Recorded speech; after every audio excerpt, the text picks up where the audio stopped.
You're watching PTV. Good afternoon, everyone.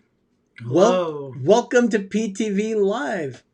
Well, PTV3D Live. Yeah. How are you doing, Ben? I'm okay. Ben is joining us today. Hi, guys. Take a look Trying at to get all cozy here. look at his shirt. Look at it. yeah. Yeah, Ben, show your shirt. Look at that. Look at that. So, yeah, we've got some swag available in our shop. That shirt's one of those things. There's a new item as well There in the is. shirt. Did Doug- you have the artwork up? I do not have the artwork, but we will be should showing show it. We will. We will show it at another time. But Doug has done a new design. Have a great, big, beautiful tomorrow is our tagline, and so he did a shirt with that phrase on it. It's really cool. Mhm. It's beautiful, actually. It looks great on lots of different colors too. So, yeah, definitely check it out. We have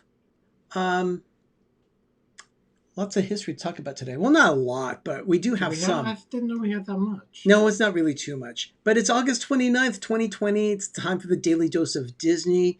We're doing some catch-up days from this past year. And Mike Wheeler's been our biggest proponent, our biggest fan. The three amigos are together. He's been our biggest fan of Disney history. So, Mike, thank you so much. We really appreciate that. We have also, it's 118 days until Christmas. And we also have this particular thing is that it is National Lemon Juice Day. Not lemonade, lemon juice. No, it's lemon juice. Yeah. Lemon Lemon juice. juice. National Lemon Juice Day. Don't know. I know. Also happens to be National More Herbs, Less Salt Day. No, the herbs and less salt I can get behind. Definitely. I'm behind that too. Because I think everything is too salty out there. Yeah. And it's also International Coffee Day. I'll get behind that one too. Yeah, definitely. I would too. I like coffee. Ben, you're not really a fan, are you? I can't drink coffee. It just rips up my insides. Yeah, so Doug and I like it. We have our coffee in the morning, and then that's about it. I usually do it iced when it's hot, which it has been.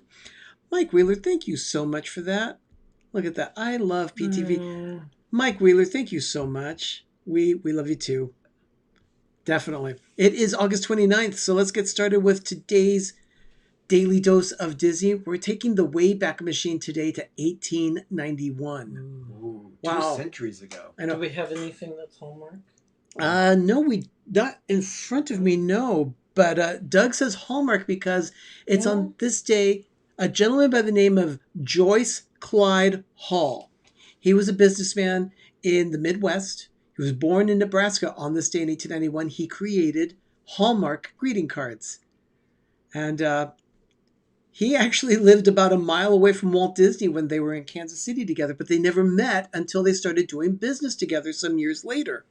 In 1931. It was that year the Hall Brothers Company, which eventually became Hallmark, then Hallmark Inc., they signed a licensing agreement in 1931 with Walt to produce greeting cards of all kinds.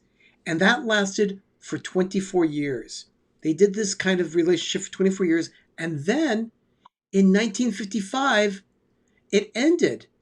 And that's because Walt signed an agreement with Gibson Greeting Cards to have a store on Main Street at Disneyland, which was kind of interesting. So Hallmark was at Disneyland, right? Hallmark eventually came to Disneyland, but not first. It was first Ah. Gibson. It was Gibson. And who buys Gibson cards? And I don't even know if they even sell them anymore. No, you can find Gibson cards. You- It's just that you don't find them in your finer Hallmark stores. Let's say when you think of greeting cards, you think of Hallmark. When you care enough to send the very best. And watch Hallmark movies, Oh, definitely. which we have every night. Yeah, Gibson doesn't have their own channel. No, Hallmark does. We love Hallmark. Yeah. Of course, you already know that. If you're big fans of PTV, you know we love Hallmark. So anyway, in 1960, Hallmark returned to Walt Disney and said, hey, let's set up a shop in Disneyland. They signed a new agreement. They were going to sponsor Now Disney again. And that led to an offer where they had greeting cards, postcards, wrapping paper, pocket calendars, all sorts of items in a shop on Main Street at Disneyland. Cool. And then it opened in 1971 at Walt Disney World. They did the same thing. So they just renewed their contract and their licensing agreement, and that continued until the day that Joyce Clyde Hall passed away.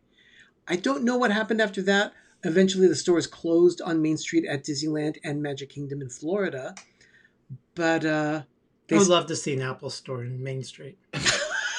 An Apple store? Seriously? Yeah, Why? An Apple store, because I love Apple and Disney so But much. why would you want to buy a computer at Disneyland? I'd buy an iPhone or an iPad Yeah. that's Disney themed. It's got Just- Mickey etched on it somehow, or kinda- comes as a special case. Yeah, but would you buy it there and then carry it around or put it in a locker before you took it home? You package pickup. Yeah. When you go out and have another Apple kiosk out by the trams that you go pick up your Apple paraphernalia. Well, I guess there are a lot of things where it would be more expensive than, say, an Apple product that you buy at Disneyland. The chargers, cords. I mean, if you want to buy something, Okay. and they have a kiosk outside by the tram, and all the merchandise gets delivered that you buy, and you pick it up out there. Yeah. That could work. I'm not going to be schlepping a big iMac on Space Mountain. Yeah. No. Now, that's cool. I would try. Well, if you can buy a pumpkin spice latte at Disneyland, why not a charging cord I from Apple? do like that idea. That's pretty cool. The idea of having, oh, look at that. Disney Dan. Hi, Dan. Hey, Dan, how you doing? Good to have you here. Thank you for joining. One of our Europeans. Oh, yeah. He's on the other side of the pond. We love Disney, Dan. He's so awesome. So we are thinking, let's see. Oh, look at that. D&G Explorers just joined as well. Guys, thanks for being here. It is good to see you. Thanks for joining. It's probably Greg. Is it Greg? I have no It's idea. probably Greg. I think Derek is probably at work. Or That would be my sleeping. guess. Or maybe he's sleeping. Good to see you guys. It's great to see you too, Dan. Thank you. Oh, he thinks. He thinks an Apple kiosk would be a flop there with Disney. I don't know about that. I'm just taking in everything that I like. Hi, Ryan. Ryan, good to have you here. Thank you for joining. We could do an In-N-Out in downtown Disney. Hello, Tina. So that was 1891. We're gonna fast forward almost 50 years, 60 years. Tina, 60 years. Let's go to 1955. This is the opening year of Disneyland. Oh, it is Derek. Hi, Derek. Hey, Derek. Oh, He give says him a thumbs up. he says it's Little Explorer. Yeah, cool. So, 1955, add to Disneyland. The thumbnail for this video, you saw the pirate ship that is actually in Fantasyland. It was home of the Chicken of the Sea restaurant, or the pirate ship restaurant. That's what they called it sometimes. That was at Disneyland from 1955 until 1982. And where do you say it is at Disneyland, or where it was? If you were to go to Fantasyland now at Disneyland and see Dumbo the Flying Elephant, that's where the pirate ship used to be. So it's where Dumbo is, and that's where you go get a tuna melt, which I have to give a big thumbs no. I hate tuna. But you know what? Apparently the tuna melt at Disneyland was fantastic. I never had one, but I heard great things about it. Mm-hmm. So that was in 1955. 1964. Actually, let me show you this picture here. That's the pirate ship there. There it is. The Chicken of the Sea Pirate Ship Restaurant. And if you look behind the sign just to the left, you can see evidence of the Casey Jr. Circus train. So that gives you kind of an idea of where at Disneyland it was placed. And there is still a little fake mountain that is still the original of it. It's Yeah, where, waterfalls back there. yeah. It's where the Skull Rock used to be. So there is a little bit of a resemblance of 1955 just right there. Then after they took the pirate ship out at Disneyland and the Skull Rock, they reintroduced that idea at another Disney park, Disneyland Paris. So Paris has that? They have a ship that's just like that. With a Skull Rock. And a Skull Rock. But it's not a restaurant. No, No, it's it's not. Just a little walk through. Yeah, Okay. exactly. Now, let's move forward 9 years. So the Wayback Machine is moving back toward the future. It is now 1964. And on this day, Mary Poppins flew into theaters all over the country. General ride release. Yep. It was a general wide release of Mary Poppins. They had the premiere at Grauman's Chinese Theater 2 nights before. Big red carpet incident with Julie Andrews, Dick Van Dyke, even the Penguins were there in person. So pretty cool. Great movie. Yeah, definitely a great movie. It was one of those films also that had animation with it. It's if you were to ask me my top 5 films of all time, Mary Poppins is on that list of top 5 films. Not because it's a Disney film, but just because I find the film just so enjoyable. It's a good film. Yeah, It is. definitely. Aside from it being a Disney film, it's actually an outstanding film by itself. Yeah, it And really it is. got hosed at the Academy Awards. Well, no, because Julie Andrews did win Best Actress. And She they did. did win several Oscars, including Score and Best Song. So They got just didn't win scored, Best Picture. which is better than My Fair Lady. Oh, yeah. See, Yeah. I agree with Keith. I'm not a fan. Mary Poppins belongs in the UK pavilion At at some Epcot. point, they may put an attraction there. Not this decade. But not right now because of everything being pulled back due to the pandemic. But I will say this, because of what they're doing with IP, intellectual property at the parks, I think that Mary Poppins is a perfect fit for that pavilion. Oh, absolutely. Absolutely. Yeah, definitely. So we have that particular movie that came out. Let's move forward to 1977. Now, this is kind of interesting. As I was doing the research, Hold on. We have Yes? we have a little bit of contention here. Yeah, in why is the discussion why is he group here. sassing? Derek, if you have an issue with Mary Poppins, then you have an issue with me. We have to disown you. No longer friends. What's your problem? What's your beef? Oh, wow. I wasn't impressed. Is it the second one, or you didn't like the idea it was going to be in... Oh, he preferred Bedknobs and Broomsticks. I can understand that. I really can. I mean, Bedknobs and Broomsticks is a cute film, but I don't think it is at the same level as Mary Poppins. Mary Poppins was an all-around better film. Well, That's my opinion. It's impression. He's just doing it to just rival it up. I know he's faking it. Yeah. I know he likes it a lot. He even said that when we watched Bedknobs and Broomsticks. yeah. It's just, I think he said, now that I remember, you did say that you do like Bedknobs and Broomsticks just one more notch above, or one notch above Mary Poppins. I do remember him saying that. Yeah. Which Now- you can have. You can have your personal opinion. Yeah. Now, I have a thumbnail I'm going to show you here, and this is related to 19... He's assassin with us. Yeah. Oh. Mike says, just tell him to look for the pickle in the tree again. He would have never found it. Wow. Wow, Mike, that's wonderful. Mary Poppins was too snooty, and Dick Van Dyke had a horrible British accent. Oh. Okay. Oh. Okay, Keith, definitely you'll want to see Saving Mr. Banks. Definitely. It's a Yeah. very good film. And look who's here, Danny and Clay. Hello Hi. there. Welcome to the Hi. stream. It's good to have you with us. Thank you for joining. It is great seeing you. We also have an instance here in 1977. Now, this is a year Oh, did you screen capture it? I did. Okay. I did a screen capture here of a thumbnail from Disney Plus. The Mouseketeers at Walt Disney World. You have to watch it. This is something that's on Disney Plus. Now, if you look at it, you'll say, wow, okay, it's an episode of The Wonderful World of Disney. But it goes even deeper than that. It's like someone took the episode and did a digital transfer from a VHS tape and threw it up on Disney Plus because it even includes commercials from the 70s. Well, It's so off-brand. I'm not gonna lie. This thumbnail that they have there posted on Disney Plus looks like something you'd find on YouTube. It is. It's so off-brand for It Disney. really is. It's like when they spliced it together, they put these national commercials in it, and somehow they found this archive and they didn't decide to take it all off. It was really crunchy, horrible. It was the 70s. I was terrified watching it. It did not make me want to go to Walt Disney World. It did make me want to buy Shake and Bake, though. Yeah, there was Shake and Bake. There's a Shake and Bake commercial. Oh, dear What Lord. else was there? Shake and Bake. I haven't heard Shake and Bake in years.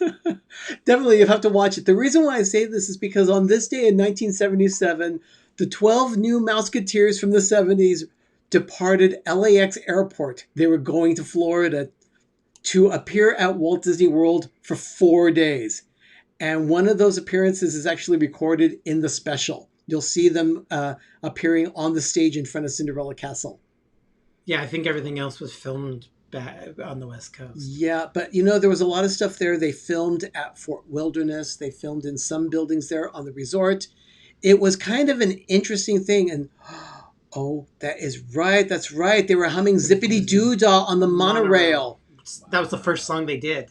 Yeah. On the monorail, they started singing Zippity Doo Dah. It was really bad. Yeah, and another thing that you'll see on this thing are, Ronnie Shell, who was one of the stars of the movie The Cat from Outer Space.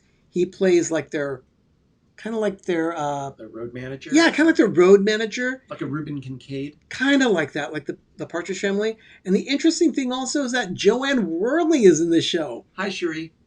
Cherie, welcome to the stream. Good to see you. Hello.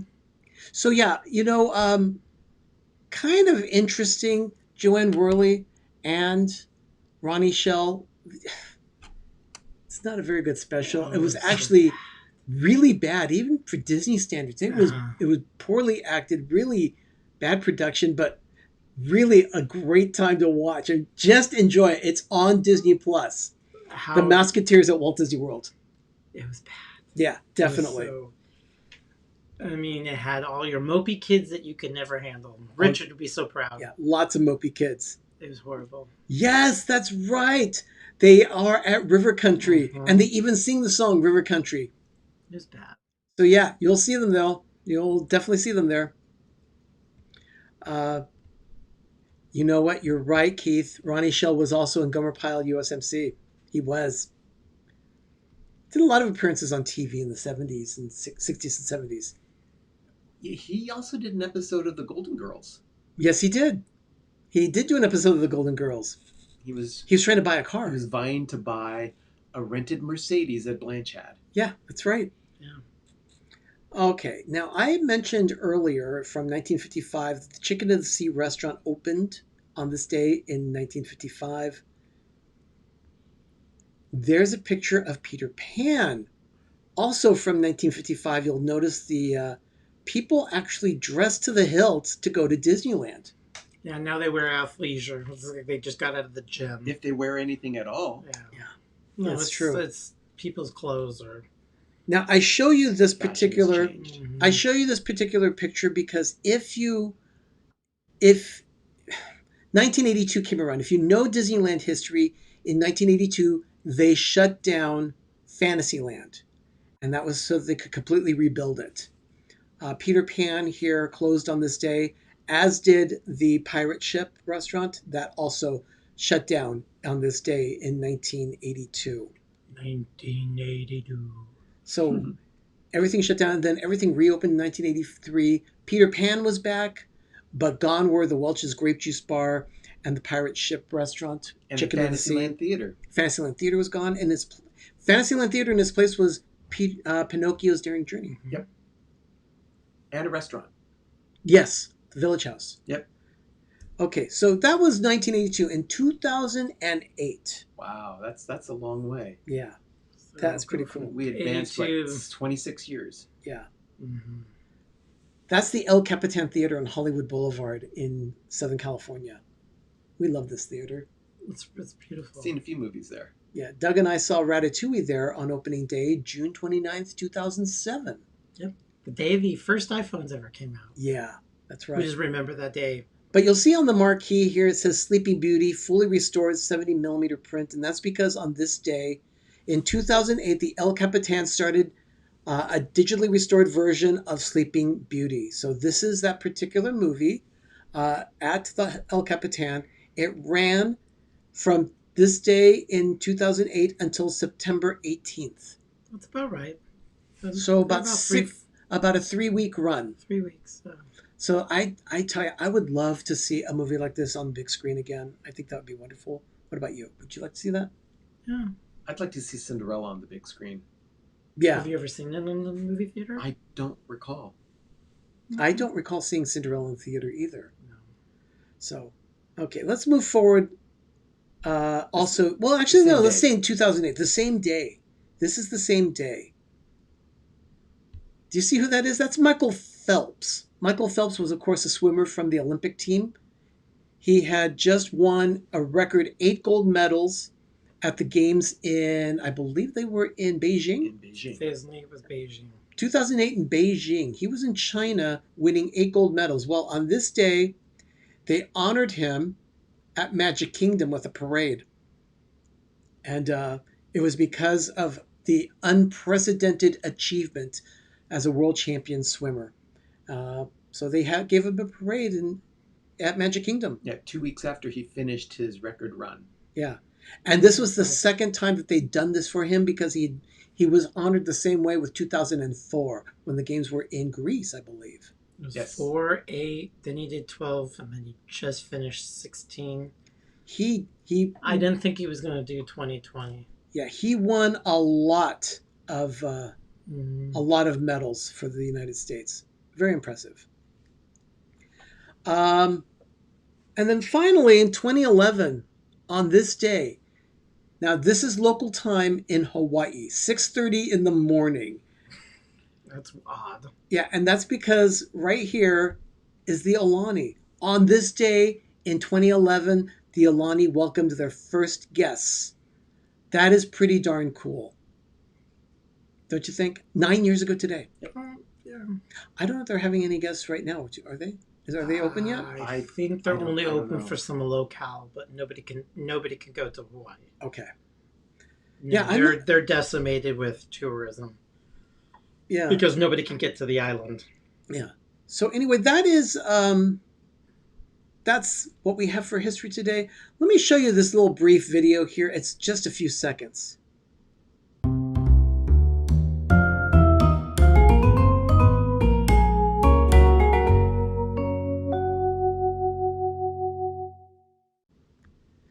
That's Ben's series here on our channel, Life with Ben. It always premieres on Thursdays, only on PTV. Just like my shirt. The heart of Okay. We're the heart of YouTube. And Mike put down where you can get swag. Oh, thank you so much. I'll bring that up too. Right there. PTV swag, only at shop.spreadshirt.com/peppertreevilla. You'll see that shirt that Ben is wearing right now. And a new one from honoring the Carousel of Progress. Yes, we have one. It says, "Have a great, big, beautiful tomorrow." That, of course, is our tagline. So we thought, let's make a shirt with it. Yep. We have other designs coming, but as soon as Doug can get them done, we'll go ahead and load them up on the shop. But check it out. Shop.spreadshirt.com/peppertreevilla and go get your PTV swag today. And then we also have this little thing here. Ben's video, Life with Ben, premiered this week. Walker apples and a smoking landscape. Can you describe that, Ben? Last Saturday, Arnie, Doug, and I piled into a car, and we went in search of apples, which are used for Arnie and Doug's jam. They make apple pie jam, and they use a very specific apple, and we had to go to Santa Rosa to pick up these apples. So I documented our trip last weekend. We had a lot of fun doing that, too. You liked the trip, didn't you? That was very delightful. My neck kind of hurt, but I'm all full of aches and pains. I'm getting old and crusty. So anyway, that's all we have for today's show. I'd like to thank you all for showing up for today's edition of the Daily Dose of Disney. We have a few more days left to catch up. We will be live again tomorrow at the same time, 5 p.m. Eastern, 2 p.m. Pacific, for everything regarding Disney history for August 30th. Mm-hmm. Right? Yep. Okay. In the meantime, everyone, I believe that's about all we have. Do you have anything else you'd like to share? No, I'm good. Just go watch Life with Ben. Yes, Life with Ben on our channel right now. Go enjoy that video. Look at that. Next. Still recovering from the Squirrel War. Oh, thank you so much, Derek. Go watch Life with Ben only on PTV. In the meantime, everyone, thanks for joining us. Have a magical Yeah, evening. the chimes. Oh, sorry, you want the chimes? Yeah. Oh, There you go. there you go. Those No. are our chimes. And then we also have our little theme song. Do you have the new one that I put up? Oh, The new one that we brought up. yeah, the Homer Simpson one. Oh, yeah. Oh, I like that. So we got a little slides. We're trying to have fun. We're having some fun. We've got sound effects now. So, yeah, definitely thanks for joining Thank us you guys today. all. We really appreciate it. And have a magical evening and have a great, big, beautiful tomorrow. Bye. Ciao. Bye, everyone.